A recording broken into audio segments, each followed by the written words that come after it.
শুভ সকাল বন্ধুরা, আমার আরও একটি নতুন ব্লগে সবাইকে স্বাগত জানাই। আমি তো ভালোই আছি, আশা করি তোমরা সকলে ভালো আছো, সুস্থ আছো। এখন থেকে ব্লগটা স্টার্ট করলাম। আর এদিকে দু ঘর আমি ঝাড় দিয়ে নিয়েছি আর দুয়ারটাও ঝাড় দিয়ে নিয়েছি। তারপরে চলে এলাম ছাদে ফুল গাছে জল দিতে। কারণ হচ্ছে দেখলাম অনেকটাই রোদ্দুর উঠে গেছে, তো বেশি রোদে ফুল গাছে কিন্তু জল দিতে নেই, সকাল সকাল দিতে হয়, নয় বিকেলবেলা। তো তার জন্য আমি জলটা দিয়ে ফেললাম অল্প অল্প ছিটিয়ে। আর এইদিকে দেখো কটা লঙ্কার দানা ছিল আমার ভেতরে, সেটাই কিন্তু ওখানে ছিটিয়ে দিয়েছি। তো গাছগুলো হয়েও গেছে চারাগুলো, তো ওগুলো একটা একটা করে উঠিয়ে অন্য জায়গায় বুনতে হবে। তো এই লঙ্কাটা জানো তো, ঘিয়ের গন্ধ হয় লঙ্কাটা, তো খুব সুন্দর। তো লঙ্কাটা আমার বেশ ভালো লেগেছিলো, এর জন্য কিন্তু চারাগুলো তুললাম। আর এইদিকে দেখো চলে এলাম তারপরে রান্নাঘরে এসে রান্নাঘর ঝাড় দিয়ে এবার যেই কাজগুলো আছে রান্নাঘরে সেগুলো কিন্তু করে নেব। আর ঘরের কাজগুলো তো হয়েই গেছে। আর এদিকে শীতকাল প্রায় চলেই যাচ্ছে, তবু কিন্তু একদিনও পিঠে ভেজে খাওয়াই হলো না। তো কবে থেকে ভাবছিলাম যে পিঠে খাবো। তো তোমার দাদাভাইকে বলছি যে নারকেল আনো, সে নারকেল আনাও হচ্ছে না, আর এদিকে পিঠে খাওয়াও হচ্ছে না। যাই হোক, একদিন কিন্তু খেয়েছি, আমার এক দিদিভাই পাঠিয়েছিল পিঠে বানিয়ে। এদিকে আমার বাবা আছে, দাদা বৌদি সবাই আছে বাড়িতে, তাদের জন্য বানাতে হবে।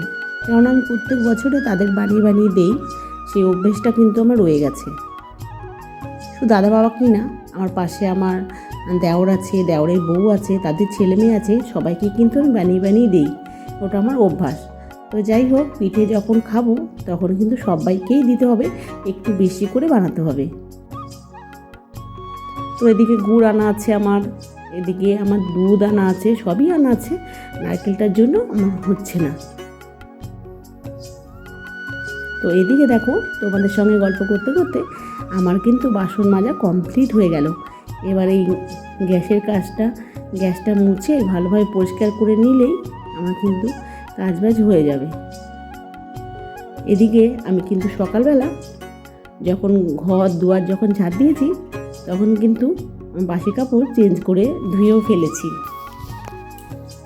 কারণ সকালবেলাও দোকানদারি করছিলাম,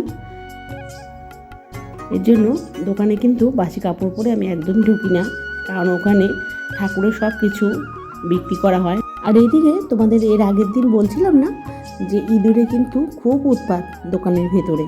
তো দেখো একটা দাদা ভাই আমাদের দোকানে এই আঠা যে বইটা আছে, এই বইটা দুটো বই দিয়ে গেছে।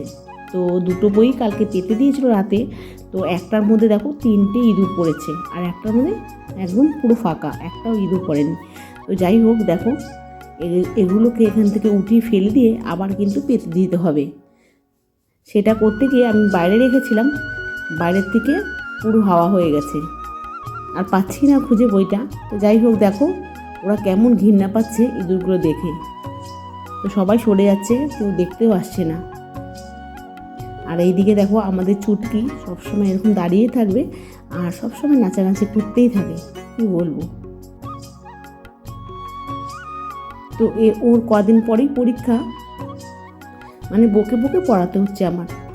আর 1 মাসও নেই, মাধ্যমিক পরীক্ষা কিন্তু আরম্ভ হয়ে যাবে। শুধু এই জানুয়ারি মাসটা, ফেব্রুয়ারির প্রথম দিক থেকেই পরীক্ষা আরম্ভ। তো এদিকে দেখো ওদিকে সব কাজবাজ মিটিয়ে চা খেয়ে নিয়েছি, তারপরে চলে এলাম রান্না বান্না করতে। তোমার দাদাভাই সকাল 10টা না বাজতেই আমার কাছে ভাত চেয়ে হাজির হয়ে যাবে, যে ভাত দাও খেতে। আর আমার জন্য আর জুয়ের জন্য রুটি করব, আর ওদের জন্য ভাত। তো এইদিকে দেখো আমি ভাতে আলু সিদ্ধ দিয়েছি, আর এই তেলাপিয়া মাছের মাখা করে একটা তরকারি রান্না করলাম। তো ওরা দেখো খেতে বসে পড়েছে। আর এই দিকে দেখো আমার রান্নাটাও এখনও কমপ্লিট হয়নি, তো এটা করি, এরা সকালে সবাই খেয়ে নেবে। তো তরকারিটা মাখা করেছিলাম, বেশ হয়েছিল খেতে, একটু বেগুনও দিয়ে দিয়েছিলাম। আর এদিকে দেখো টেবিল থাকতে কেউ টেবিলে বসে ভাত খায় না, সবাই নিচে বসে খাচ্ছে, কি বলবো বলো। আসন পেতে দিয়েছি, তারপরে বসে বসে খাচ্ছে। তো এদিকে দেখো রান্নাঘরের কাজ মিটিয়ে চলে এলাম ঘরে। তো কালকে কি বলো তো, এত চাপের মধ্যে কেকটা খাওয়াই হয়নি। তো কেকটা ঘরে যেহেতু রেখে দিয়েছিলাম, তো আজকে ভাবি যে না, কেকটা খেয়ে নেই। তো সবাইকে কেটে দিলাম আর আমিও কিন্তু খেলাম।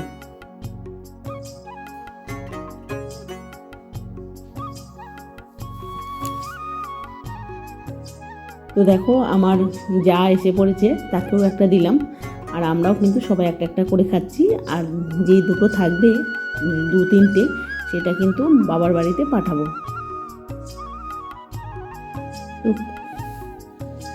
তো দেখো বন্ধুরা, এই যে কত বড় একটা কেক কাটলাম, কেটে সবাই মিলে খাচ্ছি। তো কেকটা খুব ভালো ছিল। তা ওরা তো চাইছিলই না, যে বলছিল যে মিউমেন্ট থেকে এনে তারপরে কেকটা খাবে। আমি বললাম এই কেকটা খেয়ে দেখ কেমন লাগে, ফুড কেক। তো কোয়ালিটি কেক ছিল, খুব ভালো ছিল। তো সবাই মিলে খাচ্ছে দেখো, এই যে।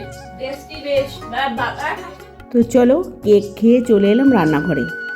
তো ভাবলাম বসে বসে যে কি রান্না করা যায়।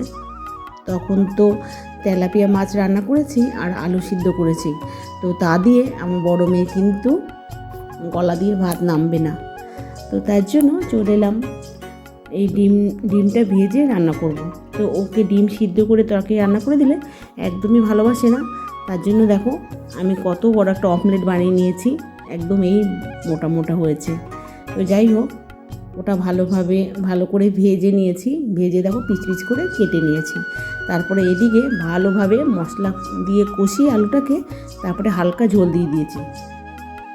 আর এদিকে কাঁচা লঙ্কা পেস্ট করে রান্নাটা করেছি। তো কালারটা অতটা ভালো হয়নি, কিন্তু খেতে দুর্দান্ত হয়েছিল। তো এটা মাখা মাখা রান্না করবো একদম।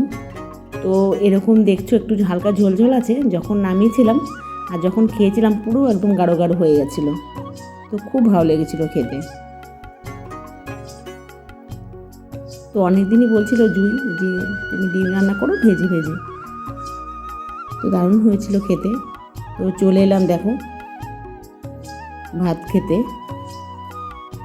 এবার আমার ছোট মেয়ে খাবে আর বড় মেয়ে আর মেজো মেয়ের খাওয়া হয়ে গেছে। তো আমরা 3জন এখন ভাত খেয়ে নেব। তো বন্ধুরা, কেমন লাগলো আমার ভিডিওটা অবশ্যই একটা কমেন্ট করে জানিও। আর ভালো লাগলে একটা লাইক দিও।